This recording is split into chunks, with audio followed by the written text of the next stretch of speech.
Morning po mga kalingap! Welcome back po sa aking YouTube channel, Maria Ligayad Vlog. At for today's vlog po mga kalingap, ayun, napapunta po kami ulit dito kila Ivan. Dahil bala ko nga po siyang ipa-check up mga kalingap. Dahil yun, halos ilang araw na nga rin po kami magka-chat na talagang masakit daw po yung mata niya. So yun, kaya naawa naman po ako doon sa bata. Kaya sabi ko, bago siya bumalik sa trabaho niya, mapacheck upan po muna siya. So tara po mga kalingap, sunduin pa natin si Ivan. Ivan! Tao po! Tao po! At kung bago lang po kayo sa aking YouTube channel, huwag niyo pong kalimutan mag-subscribe, mag-like and share pang mga kalingap. Huwag niyo pong i-skip ang ads dahil dyan po tayo kumukuha ng pantulong. At pa-support na rin po syempre ng channel po ni Cabal Santos Matubang at na vlog Kalingap Prab at ang buong Kalingap team. So, yun. Time po natin lang ba si Evan? Ay, pinalista ka na namin doon ni Kuya Junjun mo kay Dr. Ferrer. Tara, pang 15 ka. So, yun, pupunta na po kami doon kay Dr. Ferrer para makapagpa-check up po si Ivan. Ano Ivan, sure ka na magpapa-check up ka? Sure na po. Oo. Mabuti yan, tama yan. Kasi kinumbinsi ko din po si Ivan na magpa-check up nga. Noong una ayaw niya, pero di ka lang po siya pinilit. Diba? Oo, ikaw rin naman may gusto. Diba? Kaso may pakiusap ka nga na huwag mo na sabihin kay mama mo. So, okay lang naman yun. So, pero ano man ba ang maging resulta nitong check up na to, para sa akin, kailangan malaman ng mama ikaw. Oo nga po. Diba? Pero sana normal lang ang lahat. Sana okay lang ang lahat. So tara na, alauna na. Sige po. Ayan. Doon ka, i-clip mo na lang muna, be. Ayan, dito na po kami. Mag-park yan si kuya mo. Saan ka mag-park? Dito? Dito lang din? Okay.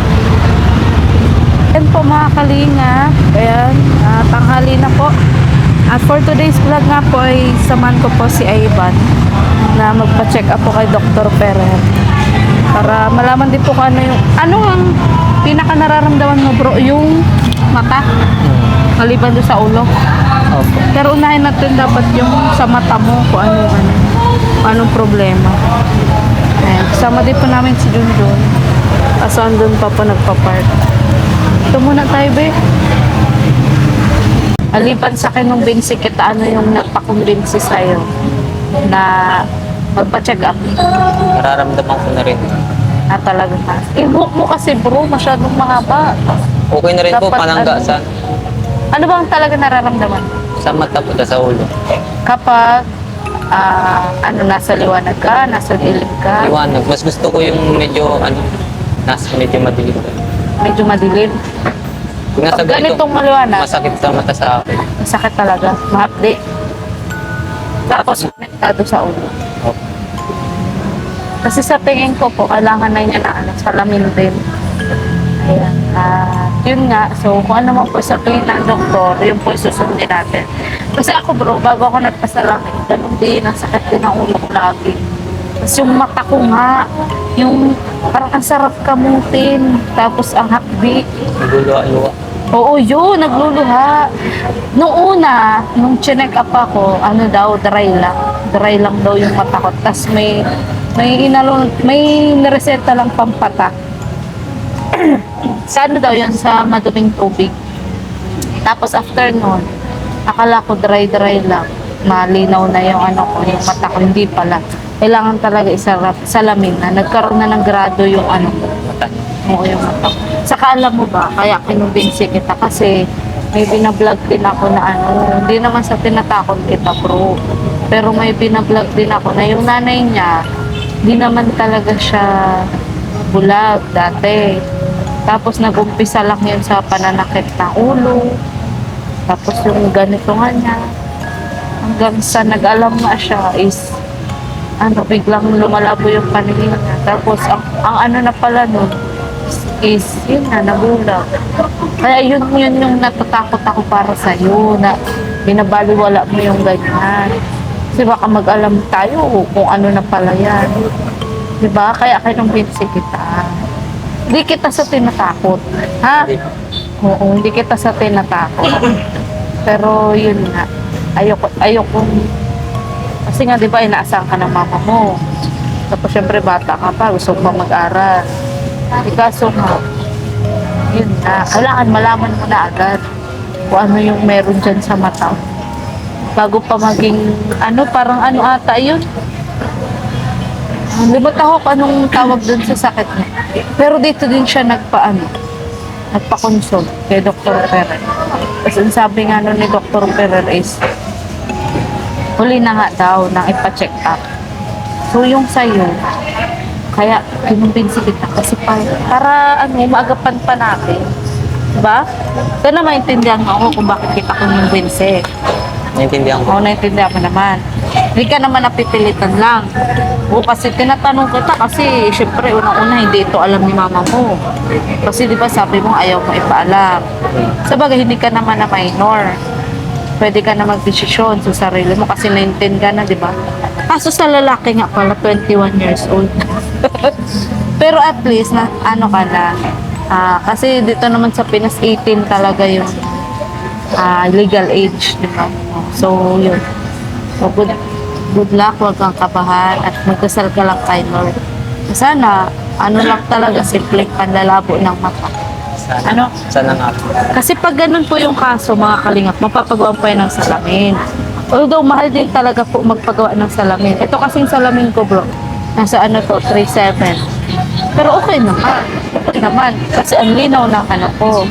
Pag tinanggal ko siya, malabo talaga. Tapos, yun nga, yung ang sakit. Sakit Pag may naman. Pag sa mga ilaw, parang yung old camera ng cellphone dati. Parang sa ilaw. Pero dapat bro, itong buhok mo. Kasi natutusok eh. ang ginagawa ko na lang siya panglilong. Panglilom. Kaya ginaganyan mo.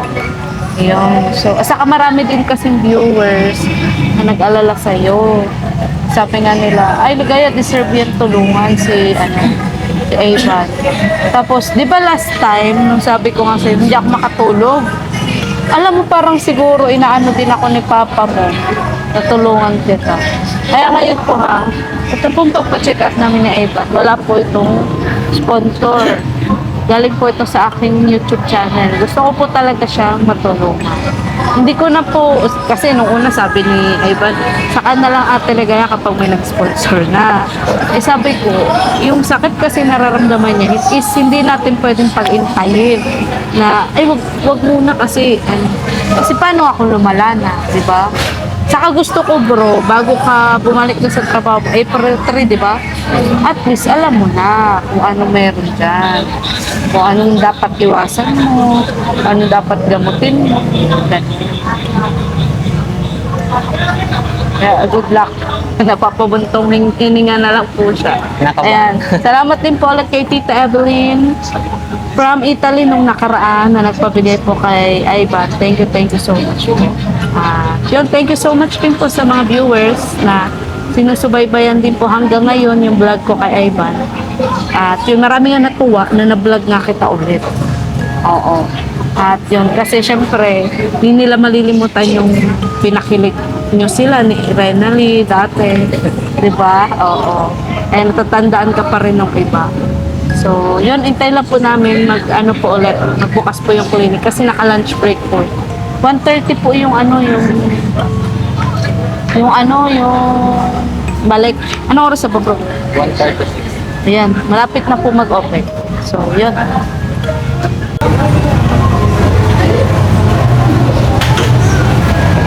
Bakit wala? Mami, yung lista po yan kanina? Hapon. Ay, nung umaga po. Sino? Ivan po, de Los Santos. Tapos ma'am, bro? Pasok ka daw. Pasok ka. Pasyente lang daw. Hello po ma'am, excuse po. Pasok ka na daw. Sabi mo kanina ka pinalista umaga. Pang 15 ka mo, bro. 15 daw po. Diyan, bro, dyan mo to. Pag kulang, tawagin mo ko. Ha?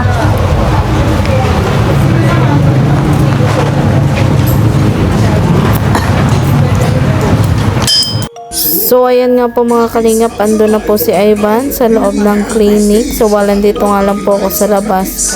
Kasi nga po, pasyente lang daw po ang pwedeng pumasok sa loob at hindi po pwede yung mga kasama po. At ito na nga po at binibipi na nga po si Ivan. At yun nga, ganun po talaga ang procedure bago po konsultahin ng doktor or magpakonsulta sa doktor ay yun nga kailangan po munang i-BP at kung ano-ano pa po. So balisin naman ko nga po si Ivan na magpa-check up dahil yun nga po halos araw-araw na nga po niyang nararamdaman yung pagsakit po ng kanyang ulo at pagsakit po ng kanyang mata. Wala naman po siyang kasamang magulang sa kanilang bahay kaya ako na po yung nag-volunteer para samahan po siya. At yun nga, ako na rin po ang bahala sa gastusin ng pagpa-check up at kung ano pa pong kailangan. So tutulong po ako mga kalingap sa abot po ng aking makakaya. So ano bro, ano? Hindi pa po. Tapos pinapatanong lang po kung gusto daw pong ipasalabit na ako. Tapos high blood din daw po ako. High blood ka? Ilan yung BP mo? 140 po yata. Basta nasa 40 siya. 140 over 30, limot po ako. Parang nasa 30 siya. 140 over 30 ang BP mo. Wala, high blood ka nga. Tapos sasalaminan ka daw. Tanong mo ba kung magkano yung pagpasalamin? Tapos kapag sa high blood daw po, may mga pupuntahan pa daw po para sa gamot. May mga pupuntahan pa. Sige lang kamo, i-refer lang kamo kung anong doktor yung pupunta. Di ba ako pwede pumasok? Hindi. Itanong mo kung sino yung mare-refer niyang doktor, tapos kung magkano yung pagpasalamin. Kasi kung kaya kamo, papasalaminan ka. Biyan ko na. Grabe, high blood po pala si Ivan. High blood po si Ivan. At yun nga, papasalaminan daw po. Hala, bata pa po niyang ma-high blood. 140 over 130. Kaya pala po panay sakit nung nung ulo niya. Ano mo muna, babe? Teka lang. Dito, lapit. Ay, asan yung bag ko? Lapit mo muna dito.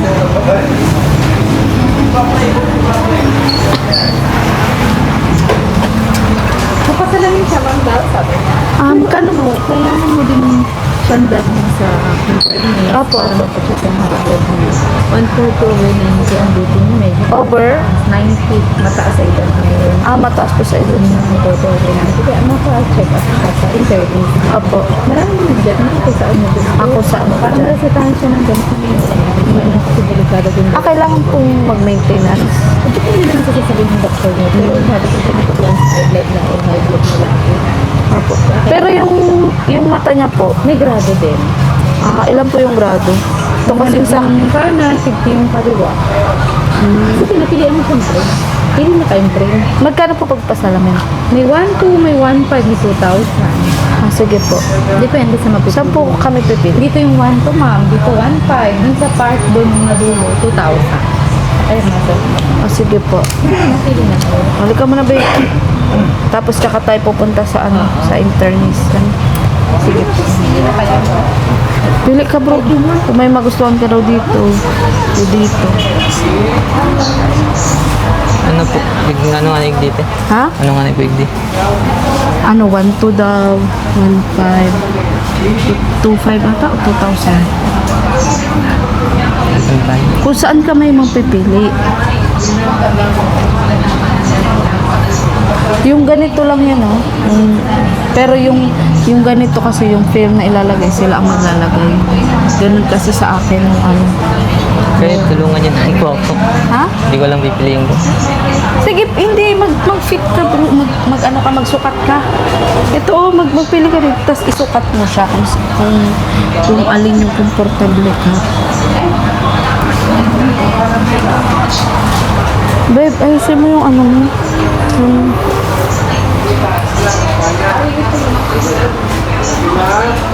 Dito kasi 2,000. Ayun ba?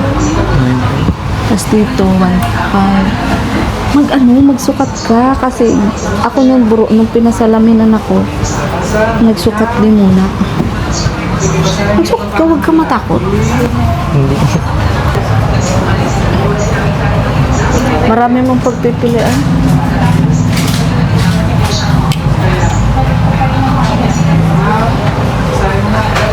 May blood ka pala, kaya lagi sumasakit yung ulo mo. Diyos ko po, baka mag-alam ka. Papakainin ka na lang bigla. Ano bro? Sige lang, sukat ka lang ng sukat. Ano siya, naging nearsighted. Nasisikipan ako. Ang sikip. Diyan.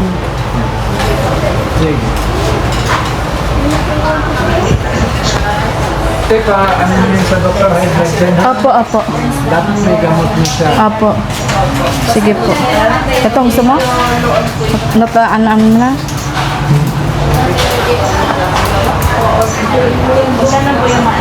Okay na yan, ma? Apo, ito daw po. Gusto mo talaga ng anti-radiation? Ordinary. Apo. 25. Oh, sige na po. Tapos next tip, pen. Dapat sila na po tayo sa magat para magawa ng Apo, magkano? para may nagagamit. Magkano po? Pag ganito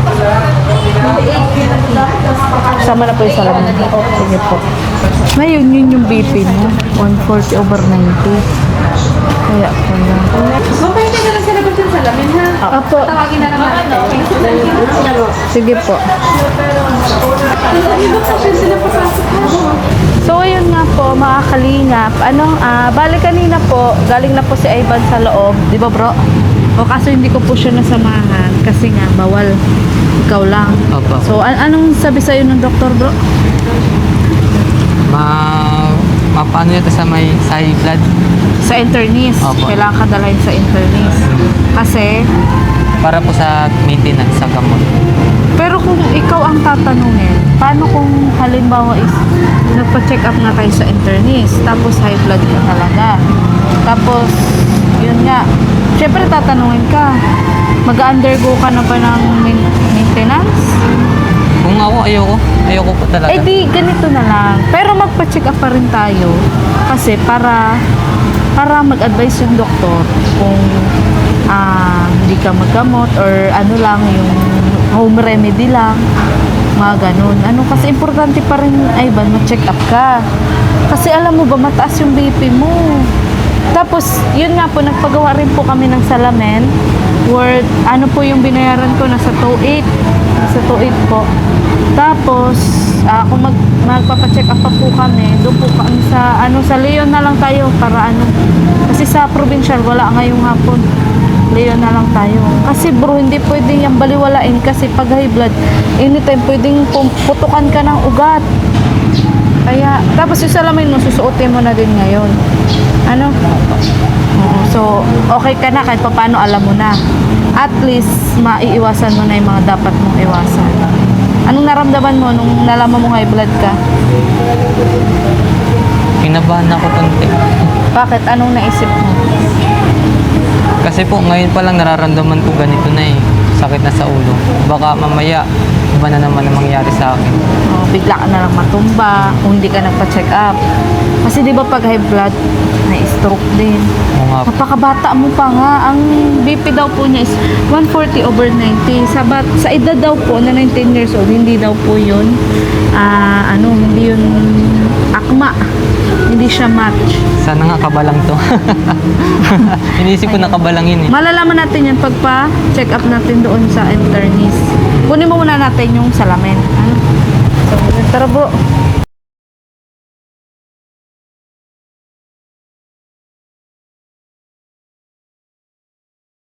Okay na po, ma'am?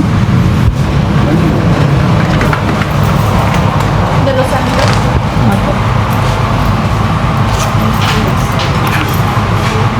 Meron din po kayo nung niyan, yung eye cleaner.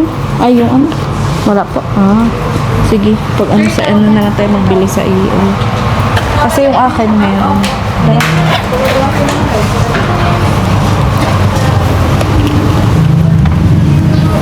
So, yun po. Ayos mo na ba? So, yun, napa-check up na po natin sa mata si Ivan kay Dr. Peral. At ito nga po pala, may, para saan nga to? Hindi ko na natanong. Basahin na natin. Sa mata po. Ito daw po ay, ay kuya, diyan ka pala ba? Alam mo po kung para sa to? Nakalimutan ko. Sumuta.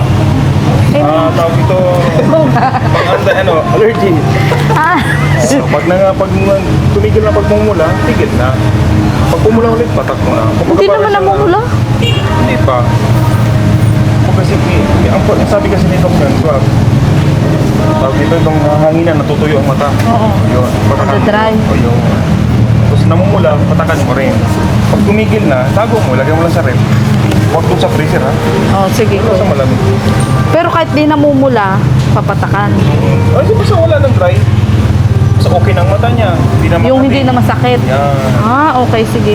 Hindi ko kasi naintindihan doon kanina. Maintenance. Hindi naman sa total maintenance na maintenance. Hanggat meron lang sakit, kate, at pamumula. Wala na sa problema, tigil. Okay po. Kasi kanina, bother kasi pagpasok ko po doon mga kalingap. Yun nga, may problema pa din pong inasikaso si Maria Ligaya Vlog. So yun, na-distract ako kaya tinanong ko ulit. So yun, ito ang hindi natin alam. Tanda mo yan?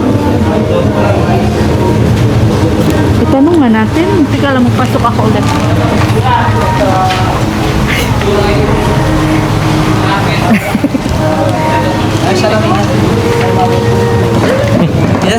Ay, ma'am, ito itatanong ko lang po. Para saan to?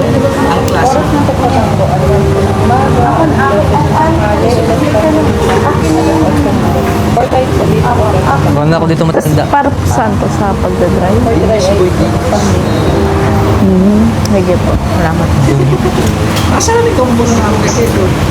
Wala man yung grado. Ayan na, nakasalamin na po si ano. Hindi, may grado yan. Tiguan eh. Ang mata niya kasi, babe, 100, 100, tas 50. Yun ang hindi ko may... Dapat may anti-radiation din. Oh, meron yung pinalagyan ko. Kasi sa cellphone. Kaya nga medyo mahal siya. Tapos ito pala, kaya may 8, may 12, may 4, may 8. Kasi alas 8 ng umaga, alas 12 ng tanghali, alas 4 ng hapon, alas 8 ng gabi. Hanggat nangangate, masakit, or namumula. Pag wala naman suotin mo na yan. So, ano oras na ngayon? Magpatak na siya ngayon. 3 3? 320. Oh, mamaya bro, magpatak ka na. Anong kaibahan pag may salamin? Mas nakakatitig na ako maayos. Malinaw. Tapos sa ilaw din. Di na masakit. Salamin niyo man yan dati. Sa ilaw, hindi masakit. Salamin ako dati pero walang grado. Walang grado. Kaya nga po Ate Marin, papasalamat ako sa inyo. At kahit busy kayo, naisingit nyo pa rin. Nag-aalala Oo pa rin kayo naman. sa akin. O, dyan mo na to, baka madala ko pa yan. So, next natin, punta tayo ng Leon Hernandez. Ayan. Tara. Ako, alam mo, ang mahirap dito sa'yo, wala kang nanay, wala kang tatay, wala ka dong kasama. Paano pag bigla ka na lang ma-high blood? Halika na. Hindi man magsulo. Taluka ka. Oo. So, ngayon naman po mga kalinga, pupunta naman po kami sa Leon Hernandez at susubukan po namin ni Ivan kung makapacheck up pa po siya sa internist. At yun, na po kasi mag-alas 4 na. Yun, Ivan, after nito, alam mo ba ang ni mama mo? Ang trabaho ni mama mo? O, kasi nakausapin ko na lang si mama mo about dito. Okay lang sa'yo? Kasi kailangan to malaman ng mama mo. Saka para mapag-usapan about sa gamot or home remedy. Kasi hindi pwedeng ikaw lang nakakaalam. Ha? Magkano to kuya?